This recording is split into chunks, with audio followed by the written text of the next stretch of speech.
Tururu em primeiro lugar. Não, tô brincando, não vai começar ainda não, concurso não. Vai começar amanhã ou hoje. Eu mando um do amanhã ou hoje.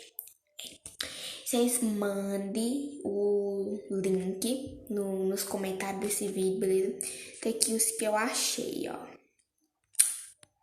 Ainda falta eu tirar o print do Dani, beleza, galera? Eu vou tirar e do Nathan ainda.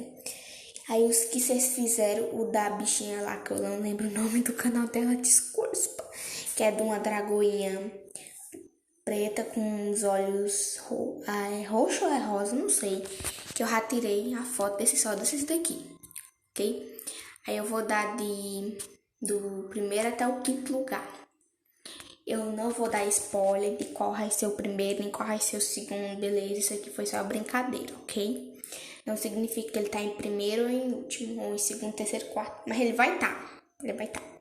É assim, vocês tiram, copiam o link, mandam nos comentários, eu vejo, tiro o print, ai Jesus, tiro o print e vocês mandam pra eu, beleza? Tô falando baixo porque tá todo mundo dormindo. Ai, gente, tá todo mundo dormindo aqui. Aí, né, eu não posso acordar o povo, senão eu vou levar chinelada. Chinelada. Então era só isso mesmo. Espero que vocês tenham visto o vídeo logo.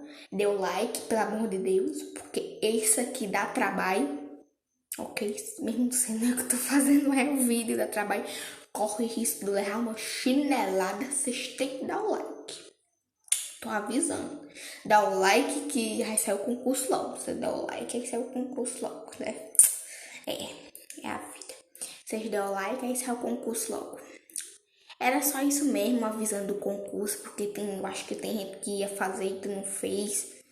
Então, era só avisando mesmo. Se vocês não entenderam, eu vou deixar na descrição, beleza? Vão na descrição que vocês acham que eu tô falando aqui. Tchau, meu povo. Espero que vocês tenham gostado desse vídeo.